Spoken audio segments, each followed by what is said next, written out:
How are we doing, people? It's your man Nex here, and I hope you're all ready for today's game of theories because it's one hell of a heavyweight. I'm talking about a significant finding that I recently stumbled across that leads to not just one, but two theorized outcomes that potentially answer a wealth of questions about the Night King. Now, I will warn you, there is one minor spoiler that, if accurate, reveals one of the episode titles for season 7, but if you're okay with that, then you're in for a treat. So let's jump straight in and get to it.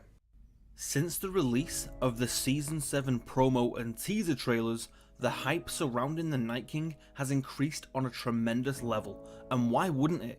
They pretty much confirmed to us that winter is here. However, if there was one thing that caught my eye in particular, it was the ending of the promo that revealed the spiral symbol yet again. I couldn't help thinking to myself that, given the context of the promo, why would they need to bring this up again unless its meaning still holds significant relevance in the upcoming season? For a long time, I've been able to do nothing more than just speculate in my mind. However, that all changed when I was creating the Brand Saving Westeros video, which was all about the symbol from the first episode that I linked to the God's Eye. As I was going through footage from HBO's Season 6 lore and histories about the Children of the Forest to use in the video, I found something that might possibly be the biggest Easter egg. In the clip, the three-eyed raven narrates the signing of the pact on the Isle of the Faces, but if you look closely as the camera pans down over the large red tree, you can see very faint marks dotted around the tree. When I enhanced them, I could not believe my eyes. They formed the very same seven-armed spiral, except this time it's on the God's Eye. Now, I had to get this double and triple checked by my fellow Thrones YouTubers Kyle and Grey Area, and they immediately agreed with the finding. But what does it all mean, and why would this symbol be on the God's Eye? On its own, it's just another question, but if you link it with all the other appearances of this symbol, it potentially serves as the missing piece of the jigsaw that completes the bigger picture. Especially when you combine it with this leaked photo that reveals what the title of episode 4 is going to be, the Big Tree. That would place a possible feature of the God's Eye towards the back end of the season, and the mention of a wolf crew only throws more fire on the return of Nymeria, hopefully with her direwolf super pack. So, let's move on to my first hypothesis. The seven-armed spiral makes its debut appearance in season 3, when it is found by Jon Snow and Mance Rayder at the Fist of the First Men, after it was left behind by the White Walkers. We later find out through Bran's vision in season 6 that it's identical to the markings of the location where the Night King was created. And 8,000 years on, we see that the leader of the White Walkers is still attached to the events that took place there. Just when we think we're finished with the symbol, the season 7 promo reveals another variant of it. Whether the blue eye is meant to represent the God's Eye or the Night King's eye, either way, the spiral is at the heart of it all. So, unless there is some random location we don't know about yet, the God's Eye is the only other place that is now linked to this symbol. The fact that the Night King has been leaving these messages that also point to the God's Eye suggests that he knows something we don't. Perhaps if more Children of the Forest exist, maybe even their whereabouts. But at the end of the day, it is no coincidence that extraordinary magic has been performed at the center of these spirals in both locations. When the children conjured the Hammer of the Waters on the Isle of the Faces, then again the day the Night King was born in what is now known as the Land of Always Winter. The Night King exists through the magic of the children, and if their powers are connected through the two spirals, would that explain why the Night King appears transfixed with that symbol? Trapped for 8,000 years in a frozen wasteland with no real sense of purpose in life is an awful existence. It's nothing but a prison to cover up and contain a terrible mistake made by the Children of the Forest. Their magic is still bound to the Night King, and he is looking to literally kill two birds with one stone. On one hand, he wants to reap his revenge on the children, and on the other, he wants to be free of this nightmare he's been forced to endure. By ending their bloodline, it should end their magic, and when that's gone, it could potentially be the end of the Night King and the White Walkers, and just maybe there's somehow a way back for him. Now then, it's time for my second hypothesis. I want to start by quoting the Three-Eyed Raven when he first meets Bran. "You will never walk again, but you will fly." Almost everyone I've ever spoken to believes that this is a foreshadowing of Bran walking a dragon in the Great War to come. But I must say, don't you think that's a little too obvious? For starters, he was already able to walk into Summer and Hodor way before he got to the Three-Eyed Raven, and if he's only required to take control of a dragon, then why wouldn't they just summon a skin change that was already accomplished, such as Oral, or even the Thenwarg? There would be much less risk involved. They're more experienced and much closer to the Three-Eyed Raven's cave.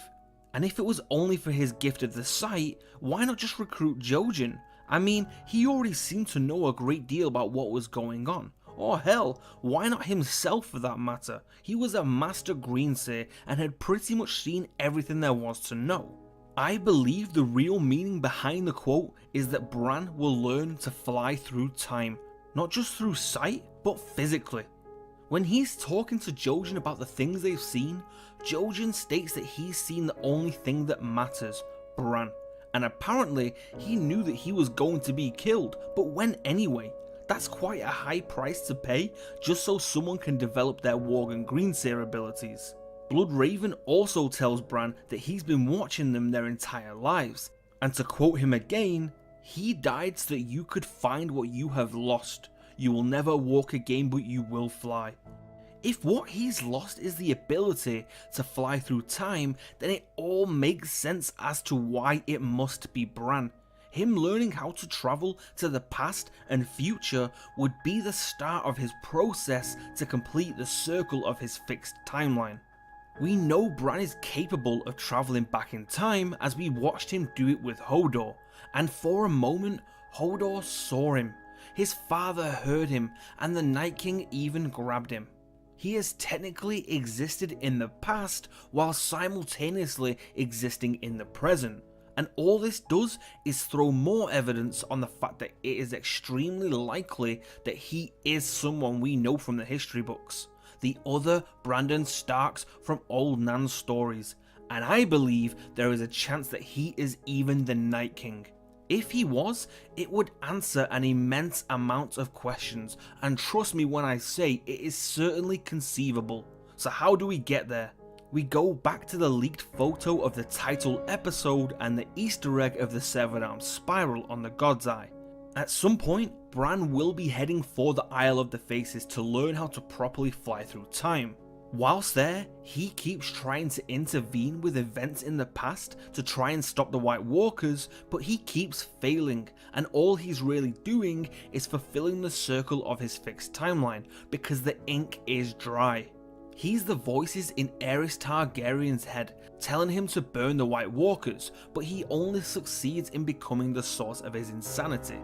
He tries to discover how they originally defeated the Great Others, but only succeeds in becoming Bran the Builder, helping to construct the Wall and Winterfell, the castle he already knows brick for brick.